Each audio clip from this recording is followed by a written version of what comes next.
something that almost every wealthy person that I would encounter is they had a soft spot and a interest in trying to invest in college campuses, especially conservative-leaning philanthropists and business types in America. I think about 2012. That's turned around to bite them pretty damn hard. Oh yeah, but it would get their attention, right? So here I would be at a cocktail party and I'd be 18, 19 years old trying to get funding, trying to get someone's attention. They say, okay, what do you do?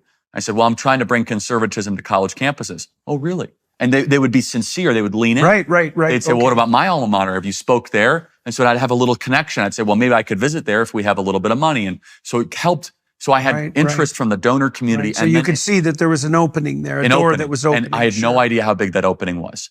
And the more that I learned, some of these donors, as you would say, they'd give hundreds of millions of dollars to these schools. Yeah, right. And so they had a lot of vested interest. They were very curious about a young guy that wants to go shake up these campuses.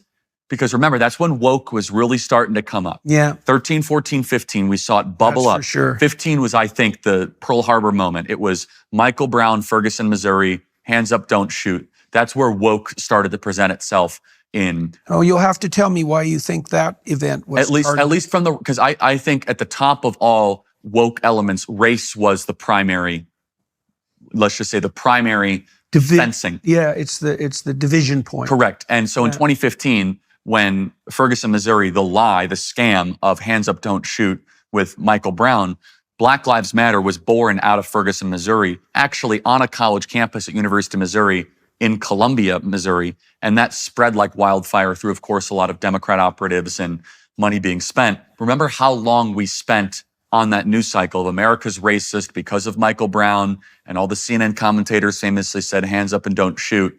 And we spent more time on race obsession in the last 2 years of Obama's presidency than the last 4 or 5 years prior. And that's because— Well, that's a hallmark of the danger of allowing race to be an issue in the presidency to begin with. Exactly. But an underappreciated element here is Eric Holder was setting the table for that with very loyal people in the Department of Justice that believed that police were inherently racist. Right. They were launching investigations into very successful police departments trying to find police brutality and racial bias.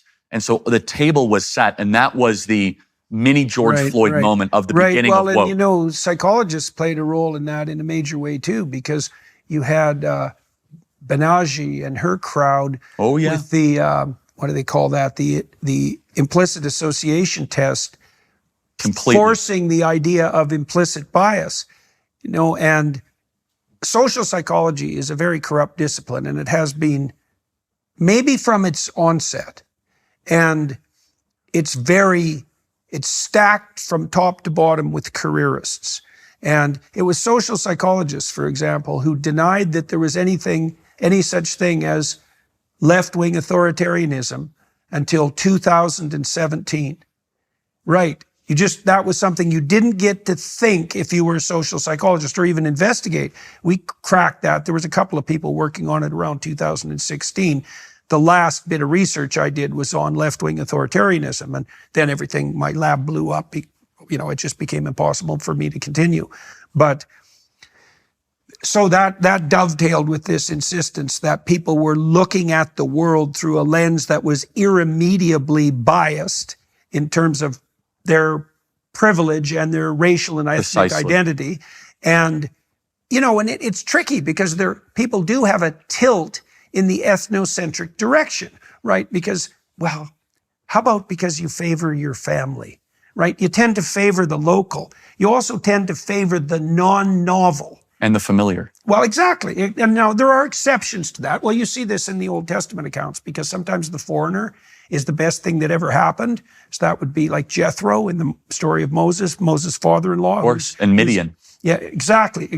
And then you have the alternative that would be like Jezebel, who's the foreign devil, so to speak. Of course. And so, you know, that's a paradox that's very difficult to properly navigate.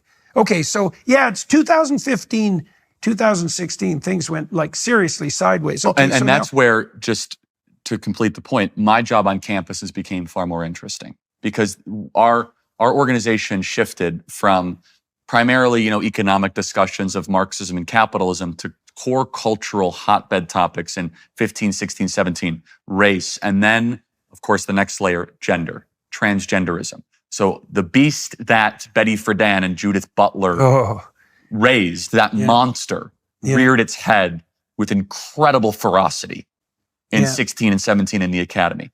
And people don't believe it when I say this. I saw this happen. No, it's okay. Just really quick. In 2012, 2013, there was almost no transgender anything on these campuses. It didn't exist. I could tell you, I went to these campuses. I talked to these students. You might have an effeminate looking guy maybe wearing a dress as a joke. It was not anywhere. The social contagion within 5 years was dramatic. It was a different place. You went from just, okay, you are who you are, to you're not going to use my pronouns, hyper tyrannical, hyper authoritarian. So then here we are, a 5-year-old organization with a growing infrastructure and a growing presence and a growing staffing, organization. And we multiplied significantly, because then the donor types, like, hold on, what happened to my alma mater? Why is it that they're burning down UC Berkeley? Remember, Milo Yiannopoulos went to University of California, Berkeley in the spring of 17, and they burnt the whole place down. Ben Shapiro very similarly. And so we then found ourselves accidentally or through serendipity on the front lines of the American culture war. Yeah, well, there's a lot of that's not accidental. You think about the way that you told your story. I mean, it's improbable, but you were of the temperamental type. That's that strange blend of entrepreneurial temperament and conservative temperament. Those things don't generally go together, right? The conservative temperament, you could accept the libertarians because they're probably the entrepreneurial conservatives. And growing up, I actually was more libertarian. It's very interesting to say that. Okay. Because, well, that's where the entrepreneurial conservatives hang out, is with the libertarians. That's right. Right. And they have an uneasy alliance with great point. Okay. It really is. And so that temperamental factor was already operating at you in high school. And then you didn't get into West Point, you said, but you were interested in universities, and you obviously had the intelligence to manage them. And so, it's very useful to develop an idiosyncratic pathway forward if you have the IQ horsepower to manage it, because it makes you unique if you could do that.